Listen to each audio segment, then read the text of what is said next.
अस्सलामुअलैकुम, welcome to my YouTube channel. और मैंने कई बार आप लोगों से कमेंट किया है कि आप लोगों को किस तरह से पढ़ना है, chapter wise, question wise, subject wise.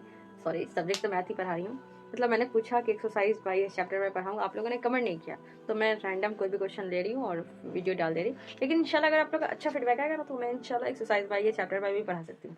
बाकी मुझे कोई मसला नहीं है, बस मैं आप लोग के कमेंट का इंतजार कर रही हूँ। और एक चीज़ आप लोग देखते होंगे कि अल्हम्दुलिल्लाह मैं कितना भी इधर उधर बिजी रहूँ, लेकिन अल्हम्दुलिल्लाह मैं आप सभी के कमेंट का रिप्लाई करती हूँ। मकसद मेरा वही है कि जो बच्चे एग्जाम में प्रिपरेशन कर रहे हैं, जिसको थोड़ी बहुत मुश्किलात आ रही है ना, मैं उसको सॉल्व कर सकूँ। और यही रीज़न है कि मैं सॉल्व कर रही हूँ मैथ। क्योंकि देखिए, हम सभी जानते हैं ना कि कई बार होता है इंसान का सारे क्लासेस बंद हो जाते हैं ना, तो कुछ मुश्किलात आ जाता है या कुछ चैप्टर उस टाइम लगता है कि हाँ हम पढ़े हैं, समझ में आ गया, लेकिन बाद में लगता है कि ये चीज़ मुझे माइंड में नहीं आ रहा। इसीलिए मेरा वही मकसद है। तो आप लोग कमेंट करके बताएं कि कहाँ पे क्या इशू हो रहा है, तो इंशाल्लाह मैं सॉल्व करने की कोशिश करूँगी। बाकी वीडियो को बहुत लंबा मुझे करना नहीं है, मैं कोशिश करती हूँ कि वीडियो को शॉर्ट ही मैं क्लिप में बनाऊँ ताकि आप लोग को समझने में ईजी हो जाए। बाकी अगर आप लोग ज़्यादा मुश्किलात आ रही हो चैप्टर को समझने में, क्वेश्चन, मेरा मकसद ये चैप्टर वाइज, चैप्टर अगर आप बोलेंगे तो चैप्टर वाइज इंशाल्लाह बता देंगे। आज हमारा जो क्वेश्चन है NCERT का है, लेकिन अभी हम बुक से नहीं पढ़ा रहे। NCERT का जो 3 लेसन है, समझ लें, उस लेसन के अकॉर्डिंग ये क्वेश्चन है। राइट, क्वेश्चन है रैखिक समीकरण। रैखिक समीकरण, रैखिक समीकरण युग्म, युग्म है आपका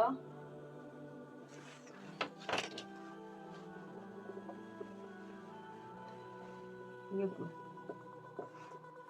इक्वेशन है आपका x plus 2y is equal to 5, और दूसरा क्वेश्चन है 2x plus 5y is equal to 10। और ये एग्जाम में, बोर्ड के एग्जाम में पूछ चुका है का।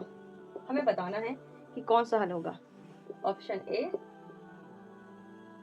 ए एक हल, ऑप्शन 2 कोई हल नहीं, ठीक है, ऑप्शन 3 एक से अधिक, और ऑप्शन डी अनंत। अनंत जो भी, मतलब आपको बताना है इस क्वेश्चन के अकॉर्डिंग, डेटा जो दिया हुआ है कि हमें इस क्वेश्चन में, एक क्वेश्चन हमारा रैखिक समीकरण युग्म है जिसमें एक क्वेश्चन दिया हुआ है x प्लस 2y, जो इक्वेशन है x plus 2y is equal to 5 और 2x plus 5 is equal to 10 का, मतलब ये ऑप्शन है 4 A B C D, इसमें एक हल होगा, कोई हल नहीं होगा, या एक से अधिक हल होगा, या अनंत होगा, या अनंत होगा। तो आपको बताना है। तो सबसे पहले बात कि इस तरह के क्वेश्चन होते हैं ना, तो ये हमारा जो चैप्टर है वो 3 लेसन है NCERT का। हमें समीकरण देख के बताना है। तो देखिए, जो हमारा पहला, उसको जो फर्स्ट इक्वेशन उसको हम A1 बोल देते हैं, ये हमारा B1 हो गया, ये हमारा C1 हो गया, ये हमारा A2 हो गया, ये हमारा B2 हो गया, ये हमारा C2 हो गया। समझने के लिए, कॉन्सेप्ट समझने के लिए अब हमें क्या निकालना है, चेक करना है कि हमारा A1 by A2 is equal to क्या है। तो हमारा A1 बाई A2 अगर हम देख रहे हैं तो हमारा है A1 की जगह पे कुछ नहीं है तो हमारा 1 होगा, और A2 की जगह पे क्या है, 2 है। उसी तरह से हम अगर B1 और B2 निकालेंगे तो हमारा B1 बाई B2 क्या होगा, B1 हमारा 2 है और B2 हमारा 5 है। उसी तरह से अगर हम C1 बाई C2 निकालते हैं तो हमारा C1 5 है और C3 10। ठीक है, सबसे पहली बात कि अगर इसको कैंसिल करेंगे तो ये भी 1 यहाँ होगा, ये दोनों तो इक्वल है, लेकिन ये बीच का ही रास्ता कैंसिल हो गया, बीच का रास्ता क्या हो गया, कैंसिल हो गया। तो इसमें 3 कंडीशन होता है। पहला होता है A1 by A2 not equal B1 by B2। ठीक है, पहला हल क्या, कंडीशन क्या है, पहला कंडीशन है, थोड़ा सा नीचे लिख देते हैं, ब्लर आ रहा है। पहला कंडीशन है A1 by A2 not equal B1 by B2। अगर A1 by A2 not equal B1 by B2 होगा तो इसका जो ग्राफ होगा ना, ठीक है, उसका ग्राफ होगा प्रतिच्छेदी, मतलब इस तरह से ग्राफ एक दूसरे को क्रॉस कर देगा। ठीक है, ठीक है, प्रतिच्छेदी होगा। A1 by A2 not equal B1 by B2, तो इसका ग्राफ जो बनेगा उसका प्रतिच्छेदी होगा, कहीं पे भी क्रॉस कर देगा। लेकिन इसका हल अगर देखते हैं तो उसका एक हल होगा। इस क्वेश्चन से एक चीज समझ में आ गया, इस क्वेश्चन से। उसी तरह से अगर हमारा दूसरा क्वेश्चन होगा, इसी में डेटा देगा A1 by A2 is equal to B1 by B2 is equal to not equal C1 by C2। इसका जो ग्राफ होगा A1 by A2 is equal to B1 by B2 is equal to C1 by C2, तो इसका graph जो होगा parallel होगा, parallel line. ठीक है, एकदम पैरेलल होगा। ये थोड़ा सा मेरा हो गया है।